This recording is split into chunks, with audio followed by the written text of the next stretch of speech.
रोहित जी। राधे राधे। राधे राधे महाराज जी। महाराज जी, मैं अपने अतीत को छोड़ नहीं पा रहा हूँ, भले ही वो मुझे तकलीफ देता हो, क्योंकि मैं उससे गहराई से जुड़ा। लोग कहते हैं कि अतीत को भूल जाओ, पर सच्चाई है कि उसे भुलाना आसान नहीं है। मैंने अरे छोड़ो, सब स्वप्न है।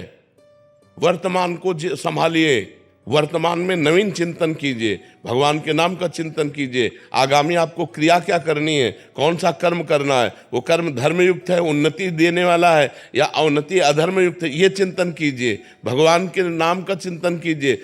भूत का चिंतन क्या? नहीं, वो मेरे को तकलीफ नहीं देता, मतलब वहां से तो ये है कि मैं मजबूत। समय वर्तमान का गया कि नहीं? वर्तमान का समय भूत में गया कि नहीं? आप विचार करो, हमारा जो वर्तमान का मिनट है, वर्तमान का सेकंड है, वो भूत के चिंतन में जा रहा है। भूत तो बीत गया है, भूत तो बीत चुका है, और उसके बीते हुए में वर्तमान को हम खो रहे हैं, तो हमारी मूर्खता है कि नहीं? इतना कीमती समय है, जिसने समय को कीमती समझा वही महान हो जाता है, और जो समय को कीमती नहीं समझा वही अधम हो जाता है। आज हमारा समाज समय को नहीं देख रहा है, व्यर्थ में समय को नष्ट कर रहा है। हमारा ये सेकंड व्यर्थ क्यों जाए? राधा, हम चिंतन करेंगे आगामी कर्म का, हम चिंतन करेंगे वो धर्म का, हम चिंतन करेंगे नाम का। बीते हुए का हम क्या चिंतन, हमें अब क्या करना है, ये चिंतन करेंगे नाम जप करते हुए। बीत गया तो बीत गया, उसके लिए क्या चिंतन करना है? भूल नहीं पाते तब तो बहुत बड़ी कमी हो रही है, उसको भूलिए और आगे बढ़िए। अगर आप सही माने में अतीत का चिंतन करने वाले, तो मां के गर्भ में कितना कष्ट हुआ आपको याद है? एक सेकंड का भी याद है? गया ना भूल के गर्त में, गया ना? ऐसे इसको भी डालो, भूल के गर्त में डालो। वर्तमान को नाम जप में लगाओ, वर्तमान को भविष्य में हमको क्या करना है इस चिंतन में लगो, नाम जप करो। और एक चीज और थी, जैसे मतलब वस्तु हो गई या फिर इंसान हो गया, पूरा देने के बाद ना मतलब ऐसा रहता है कि छोड़ने का मन नहीं करता। किसी वस्तु या इंसान को अपनी तरफ से पूरा दे दिया, मतलब हर उसके चाहे वो दोस्ती हो या फिर बाद में फिर उसको यहाँ सच्चाई नहीं है। यहाँ ना कोई सच्चा दोस्त है, ना यहाँ कोई सच्चा पति है, ना यहाँ कोई सच्ची पत्नी है, ना यहाँ कोई सच्चा पुत्र है। भगवान ही रोल कर रहे हैं, और सब जाएंगे यहाँ से अपने अपने समय में। अपने समय में सब जाएंगे। हमको झूठा रोल करना है, पत्नी से पति का रोल करना है, पुत्र से पिता का रोल करना है, मित्र से मित्र का रोल करना है, लेकिन किसी से कुछ रोल नहीं। कबीरा खड़ा बाजार में, सबसे पूछे खैर, ना काहू से दोस्ती ना काहू से बैर। ऐसे चला जाता है व्यवहार। हम ऐसे ही करेंगे दोस्ती वाला, हाथ मिला के, लेकिन कोई दोस्त नहीं। हमारे भगवान के सिवा कोई नहीं, तब तो निपट पाओगे। नहीं तो अभी पहले उसमें बैच में कह रही थी कि हमसे उसने प्यार किया, फिर कहा कि हम ब्याह करेंगे, फिर हमारे साथ गलत संबंध किया, फिर उसने छोड़ दिया, मैं उसे भूल नहीं पाती हूँ। ऐसे शरीर के साथ विचार करवा लिया, ऐसे गंदी बातें में उतर गई। कोई मर्यादा ही नहीं, कोई धर्मशास्त्र की आज्ञा का पालन ही नहीं, कोई गुरुजन नहीं, कोई बड़ा नहीं, किसी की आज्ञा। यही तो हो रहा है, यही हो रहा है। ये सब रुकेगा तभी जब अध्यात्म की जागृति हो जाए, विवेक की जागृति हो जाए। नाम जप करो, ठीक है?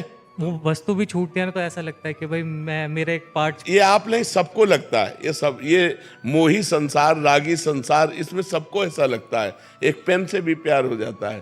तो हम कह रहे हैं कि ये राग वृत्ति है, राग मत करो। यहाँ सब कुछ नष्ट होगा, यहाँ सबका नाश होगा, पक्का समझो। जैसे कसाईवाड़े में हर पशु के गड़ा सा चलेगा, ऐसे यहाँ सब मरोगे। आज नहीं तो कल, कल नहीं तो परसों हमारा नंबर आने वाला है, जाना है अपने लोगों को यहाँ से। अब क्या करके जा रहे हैं, ये खास बात है। जाना तो सबको है, क्या करके जा रहे? नाम भगवान का जप लो, भजन कर लो, अध्यात्मवान बनो, परोपकार कर लो, दूसरों को सुख पहुंचा लो, यही तुम्हारे साथ जाएगा। यही मनुष्यता है। और यहाँ तो देख लो, हाहाकार मचा हुआ है, कैसी राक्षसी वृत्ति बढ़ती चली जा रही है। तो बिना अध्यात्म के ये पशुता, ये राक्षसी वृत्ति नहीं जाती। इसलिए सब लोग अध्यात्मवान बनो। कोई मांस मत खाओ, शराब मत पियो, पराई माताओं बहनों की तरफ गंदी दृष्टि मत रखो, जुआ मत खेलो, चाहे वो गेम में हो चाहे प्रगट में हो, और नाम जप करो, परोपकार करो, तुम्हारा जीवन मंगल में हो जाएगा। आदर्श वाजपेयी जी, लखनऊ से। महाराज जी राधे राधे राधे महाराज जी। महाराज जी, आपने बताया था कि एक श्वास में ज्यादा से ज्यादा नाम जप करना है। फिर एक एकांतिक में ये भी बताया था कि जितने आराम से जपें उतना अच्छा है। तो उपासक नाम जप आराम से जपें या अधिक से अधिक नाम जपें? प्रारंभिक उपासक अधिक से अधिक जपे, अलग अलग उपासक की होती है ना, क्लास होते हैं ना, जैसे ऐसे भूमिकाएं होती हैं भजन की। प्रारंभिक उपासक को केवल नाम जप प्रारंभ में अधिक से अधिक करने का अभ्यास बनाना है। फिर मन जब हम अधिक नाम जप करने लगते हैं तो अवसर पाकर वो भागता है, राधा राधा राधा राधा राधा राधा राधा। अब वो अपना काम शुरू किए हुए, अब हमको उसके काम को बंद करना है, उसको यहीं लगाना है। तो बार बार मन जहाँ भाग कर जाए वहाँ से हटा के नाम में लगावें। इसलिए अब हमको धीमी गति पकड़नी है। राधा राधा राधा। अब हमारे सामने लिखा राधा, हमारे कान ने सुना अंदर से राधा, हृदय से बोल रहे हैं राधा। अब मन को भागने का अवसर नहीं मिला। शुरुआत में ही साधक मन पर सवार थोड़ी हो जाएगा। अगर मन पर सवार होने को सोचेगा तो नाम छूट जाएगा। तो पहले नाम का इतना अभ्यास करें कि उसकी नाम जिह्वा में बसने लगे, फिर उस नाम का ध्यान और नाम का श्रवण। तो मन को घसीट कर नाम, मन ही बंधन और मोक्ष का कारण है। विषय चिंतन में लगा हुआ मन बंधन का कारण है और भगवत चिंतन में लगा हुआ मन मोक्ष का कारण है। तो प्रारंभिक दशा में हम ये क्रिया नहीं करते। हम इसके आगे बढ़कर जब भूमिका में पहुंचते हैं कि अब हमारा घंटों नाम चल रहा है पर मन नहीं लग रहा, मन संसार का चिंतन, अब उसको लाते हैं घसीट के। जहां जहां जाता है वहां से घसीट के नाम मंत्र में लाते हैं और मंत्र नाम को फंसाते हैं। राधा राधा राधा, अरे राधा राधा राधा राधा राधा राधा। अभी अपनी गड़ी चालू रखेगा। भूत भविष्य की चिंता, आए हुए अंदर के गंदे संस्कार, वो सब वो दिखाएगा सामने। हमसे कहेगा छोड़ो नाम और इनमें लगो, लेकिन हमको इसकी बात पर नहीं लगना। धीरे धीरे इसको फंसाना है मन को। वो मन जहाँ भगवान में लग गया तो इतना आनंद प्राप्त होता है। वो आनंद किसी विषय में नहीं है। देखो यहाँ जो कुछ भी है सब नाशवान है, एक सेकंड में सब छूट जाना है। हमारी श्वास रुकी कि हमारा शरीर छूटा, बैंक बैलेंस छूटा, पढ़ाई छूटी, पदाधिकार छूटा, मित्र शत्रु सब एक सेकंड में छूट जाएगा। हमारे साथ क्या जाएगा? हम तो रहेंगे ना, शरीर छूट जाएगा, हम तो रहेंगे। अब हमारे पास यदि पुण्य बल नहीं है, भजन बल नहीं है, तो हम सुअर बने कि कुत्ता बने, क्या बने पता नहीं। 84 लाख योनियां हैं। तो हमको इस जीवन में, जीवन के बाद, ये केवल भारत में ही है, ये भारत भूमि के ब्रह्म ऋषियों का शोध है और बाहर कहीं नहीं। बाहर तो खाओ पियो, कमाओ खाओ, भोगो, जितना भोग लो, बस बहुत से बहुत। मरने के बाद स्वर्ग नर्क, इसके बाद कुछ नहीं। मोक्ष, परम पदवी, प्रेम, ये तो ब्रह्म ऋषियों की, भारत के ब्रह्म ऋषियों की है। तो हम मरने के बाद का क्या कर रहे हैं? 60-70 वर्ष की आयु है, 20 वर्ष जवानी के ऐसे तूफान के आते हैं जिनमें हम कुछ समझ ही नहीं पाते हैं। पीछे के बच्चापन की अवस्था में तो बेसुधी होती है, बुढ़ापे में कुछ कर नहीं सकते। तो अवस्था कब है जब हम अपने मरने के बाद के लिए करें? विचार करो। आधा जीवन तो हमारा सोने और मनोरंजन में चला जाता है, जो आधा जीवन है वो कमाने और खाने और भोगने में चला जाता है। हमारे पास समय कब है? अगर हम सावधान न रहे तो माया हमारे पूरे जीवन को व्यर्थ कर देगी और अगला जन्म फिर हमें नीच योनियों में प्राप्त होगा। और अभी कलिकाल का हम ज़्यादा वर्ष तो नहीं देखे, 40 वर्ष देखे हैं, क्योंकि 10-15 वर्ष में तो चेतना जागृत होती है, जानकारी होती है अच्छे बुरे की, क्या चल रहा है क्या नहीं। 13 वर्ष में बाबा जी बन गए थे, तो 40 वर्ष का तुम्हें ध्यान है। इतना बड़ा परिवर्तन 40 वर्ष में हुआ है कि गंदगी ही गंदगी फैलती चली जा रही है, गंदगी ही फैलती चली जा रही है। नए नए बच्चे, छोटे छोटे बच्चे इतने गंदी आदतों के शिकार होते चले जा रहे हैं जो कभी स्वप्न में भी नहीं सोचा गया था। नए नए बच्चे ऐसी गंदी हरकतों से युक्त होते जा रहे हैं जो कहीं कहीं गुंजाइश ही नहीं थी। ब्याह भले 14-15 में हो जाए, गमन होता था 20 वर्ष में। बड़ी पवित्रता, पातिव्रत धर्म, सत्यता। अब क्या गंदगी! 13 वर्ष से लेकर 20 वर्ष का बच्चा संपूर्ण ज्ञान रखता है संसार का, और इतना व्यभिचार परायण कि 10-20 बॉयफ्रेंड बदल जाते हैं। नहीं बदल जाते, वो व्यभिचारी पुरुष 10 स्त्रियों से, अभी 20 वर्ष का हुआ है और 10 लड़कियों से। ये क्या? तो कलयुग अभी भजन करने का कुछ अवसर रह गया है, आगे और ऐसा अवसर आएगा। भजन पूजन स्वाहा स्वधा। अब यज्ञ कहाँ हो रही है? रोज पंचयज्ञ करने का अधिकार, रोज त्रिकाल संध्या का अधिकार, सब कहाँ गया? सब खो गया। रोज शास्त्र स्वाध्याय, रोज दान पुण्य, नियम पूर्वक दान पुण्य, नियम पूर्वक दूसरों की सेवा, ये सब कहाँ गया? किसी तरह हमारी वासनाओं की पूर्ति हो, ये वृत्तियां चल रही हैं। तो भगवत प्राप्ति करने का अवसर इस मनुष्य जीवन में है। बहुत सावधानी पूर्वक हम चलें, परोपकार करें, मांस मदिरा इनका सेवन न करें, पराई माता बहनों के साथ बेविचार वृत्ति न रखें, नाम जप करें तो हो सके। और भी कलयुग के 5000 वर्ष से कुछ ऊपर हुए हैं, 4,32,000 वर्ष की आयु, हाहाकार मच जाएगा। अभी तो 32,000 में नहीं पहुंचा, अभी तो घुटनों के बल चल रहा है। थोड़ा जवान होने दो, फिर देखना भाव भ्रष्टाचारा सब संसारा, धर्म सुने नहीं काना, कान से धर्म नहीं सुनाई देगा। आगे समय आएगा ऐसा कि अगर जो भगवान और धर्म की चर्चा करेगा मार दिया जाएगा, पाप आचरण की वृद्धि हो जाएगी। 40 वर्ष में हम बड़ा परिवर्तन देख रहे हैं। छोटे छोटे बच्चे मोबाइल से सब कुछ उनको पता है, सब कुछ पता है, सब सर्च कर लेते हैं और सब कुछ उनको पता है, जिससे उनकी बुद्धि प्राकृतिक माया में आकर्षित होकर के सतमार्ग का त्याग प्रारंभ से ही कर देती है। प्रारंभ से ही झूठ बोलना, प्रारंभ से ही असत क्रीड़ाओं को देखना, प्रारंभ से ही गंदे खेलों को करना, ये छोटे छोटे बच्चों में पाया जा रहा है। इसलिए बहुत सावधानी पूर्वक अगर जो बचा पावे अपने मन को और प्रभु में लगा पावे तो धन्याति धन्य जीवन है, नहीं तो सब व्यर्थ जीवन है। तो अगर हम धीरे धीरे से मन को नाम में फंसा पा जाएं तो हम विजयी हो जाएंगे। नहीं तो जबान से नाम चल रहा है, अंगुली माला में चल रही, मन संसार में चल रहा है। जब तीनों का एक मिश्रण हो जाए, जो अंगुली में, वही जबान में और वही हमारे मन में, तब भगवत प्राप्ति होती है। अंशु त्रिपाठी जी, राधे राधे महाराज जी। महाराज जी, जब भी मेरे जीवन में खुशी आती है तो मैं डर सी जाती हूँ, जैसे उसके बदले कुछ बुरा हो जाएगा। मुझे ऐसा डर क्यों सताता है महाराज जी? इसका जब मन मलिन होता है तो सुख में वो भय की कल्पना कर लेता है, नकारात्मक सोच ले आता है। और जब मन पवित्र होता है तो भय, दुख और चिंता के समय में भी वो सकारात्मक सोच कर लेता है और सुख का अनुभव करता है। इसीलिए मन को पवित्र करना अनिवार्य है। इसीलिए सबसे कहते हैं परोपकार करो, नाम जप करो, मांस मदिरा का सेवन मत करो, बेविचार मत करो, जिससे तुम्हारा मन पवित्र हो जाए। नहीं, सुख का अवसर आने पर भी वो नकारात्मक सोच, मतलब निगेटिव सोच लाकर वो भय पैदा कर देगा।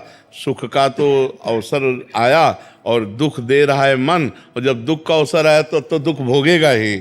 इसलिए मन को पवित्र करना अनिवार्य है, और उसकी पवित्रता के लिए 2 उपाय है, एक नाम जप और एक परोपकार। दूसरों का हित करो। कोई बीमार है, कोई भूखा है, कोई गरीब है, उसका सहयोग कर दो। उसकी जो मांग है, उस समय आवश्यकता, उसकी पूर्ति कर दो। भगवान आपका बड़ा मंगल करेंगे। और नाम जप करो। नाम जप के बिना सब बात गड़बड़ है। इसलिए किसका प्रश्न है? हाँ, इसलिए नाम जप करो और परोपकार की भावना रखो और घर परिवार में सबकी सेवा करो। और नकारात्मक सोच अपने आप चली जाएगी यदि नाम जप करोगे। देखो, बड़ी से बड़ी दुख की परिस्थितियों में भी भक्तों ने आनंद का अनुभव किया है। भगवान की बड़ी कृपा है, ऐसा बोले। देखो सकारात्मक सोच का फल, कि बड़ी से बड़ी विपत्ति है, दुख है, उनसे जब वार्ता की गई तो कहते बड़ी कृपा है भगवान की। मतलब दुख में भी भगवान की कृपा का अनुभव करके वो सुखी हो रहे हैं। और यहाँ सुख में भी भय की एक, कि कहीं भय ना आ जाए, संशय वृत्ति आ गई, तो ये मन की मलिनता है। इसको निर्मल करने के लिए नाम जप और परोपकार कीजिए। रेणु जी मथुरा से, राधे राधे महाराज जी। महाराज जी, कि मैं पतिव्रत धर्म का पालन करते हुए अखंड सुहाग की कामना हेतु अगर नाम जप या पूजा पाठ करूं तो क्या मुझे भगवत प्राप्ति हो जाएगी? बिल्कुल हो जाएगी, बिल्कुल हो जाएगी, बिल्कुल हो जाएगी, बिल्कुल हो जाएगी। और भगवान आपके पति की आयु की रक्षा भी करेंगे, क्योंकि भजन में बड़ा बल है, तपस्या में बड़ा बल है, संयम में बड़ा बल है। महाराज जी, इनका एक और प्रश्न है कि महाराज जी, माताएं बहनें जो घूंघट करती हैं, क्या इसकी कोई धार्मिक मान्यता है या पवित्र आचरणों में? पवित्र आचरणों के लिए ये ग्रामीण मान्यता है, धार्मिक या शास्त्रीय मान्यता नहीं है।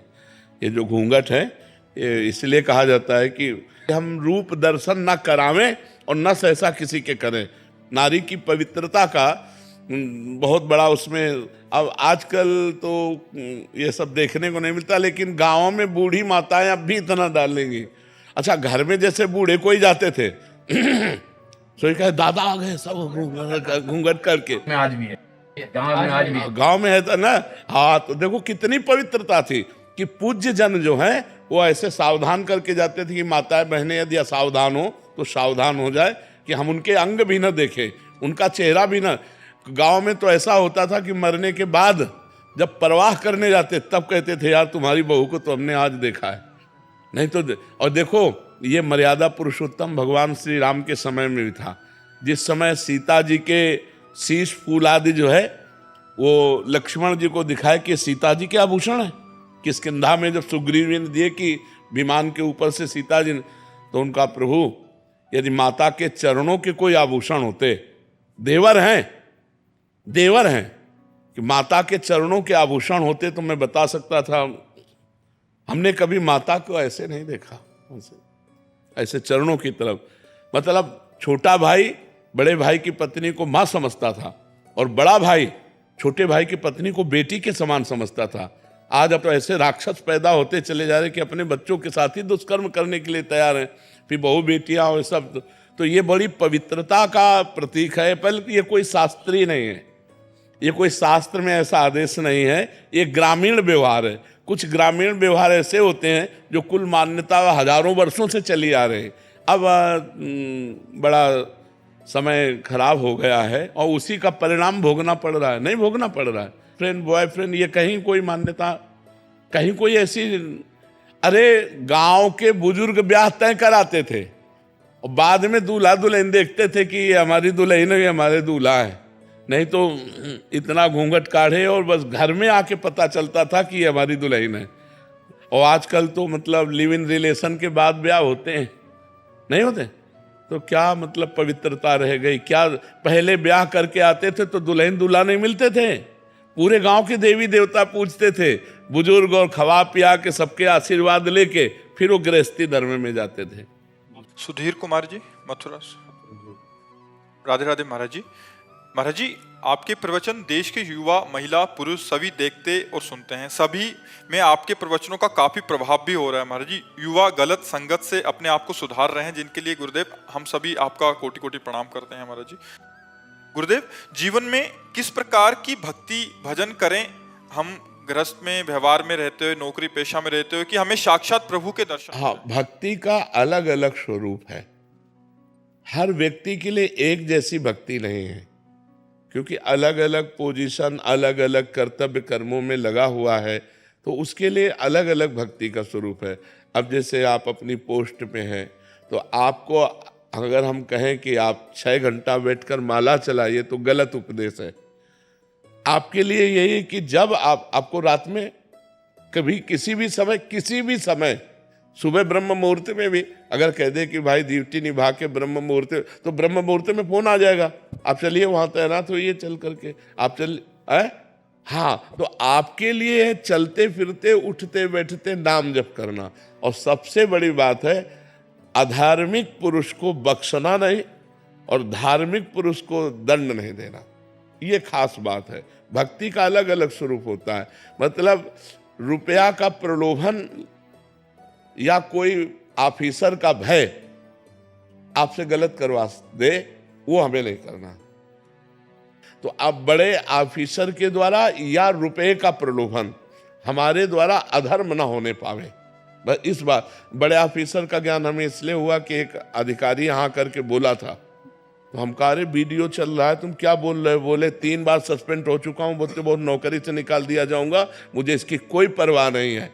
बोले अब मैं अधर्म नहीं कर सकता, जब से आपका प्रवचन सुना हो, बोले मैं अब अधर्म नहीं कर सकता।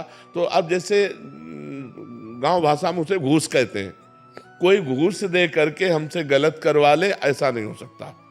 या कोई अधिकारी हमको प्रलोभन देकर या भय दे करके हमसे गलत करवा ले, ऐसा नहीं हम करेंगे। तो हमारा डिपार्टमेंट जो कानून हमें आदेश करता है, हम उसके जितना हमें अधिकार मिला है हम कानून के अधिकार के अनुसार दोषी को दंड देना और निर्दोष की रक्षा करना और भगवान का नाम जप करना, यही भक्ति है। क्योंकि आप कभी ठाकुर जी को बैठ करके स्नान करवा रहे हो और उसी समय फोन आ जाए तो आपको छोड़ के भागना पड़ेगा। तो सबसे बड़ी भक्ति आपकी है कि राष्ट्र सेवा में जो आपको पद मिला है, अपने अधिकार के अनुसार हम उसका बर्ताव करें और सरकारी पेमेंट से अपना जीवन पोषण करें। हमको घूस नहीं चाहिए, जिसके द्वारा हम अधर्म बने वो हमें कार्य नहीं चाहिए। हमने देखा है, आपको सच्ची बताए, जो गलत आचरण करते हैं उनके परिवार में उसका प्रभाव पड़ता है। उनके बच्चे, उनके परिवार, उनका परिवार मतलब विध्वंस हो जाता है, भले वो सारी व्यवस्था किए रहे। अगर निर्दोष पुरुष को दंड दिया जाए और उसकी हाय लग जाए, कभी सरसब्ज नहीं हो सकते आप। तो दोषी को बख्शो मत, चाहे जितना रुपया वो दे, और निर्दोष को दंड मत दो। पर यही सबसे बड़ी भक्ति और नाम जप करो। और गंदे आचरण तो करे ना, मान लो मांस है, मदिरा है, ये चीजें त्याग कर दे और ऐसे चले, तो आपके लिए माला चलाने वाली भक्ति ज्यादा नहीं है कि आप बैठ करके पूजा पाठ और भक्ति। आप अपने तैनात रहिए और नाम जप कीजिए, वह भय और प्रलोभन से बच जाइए, तो इसी से मंगल हो जाएगा।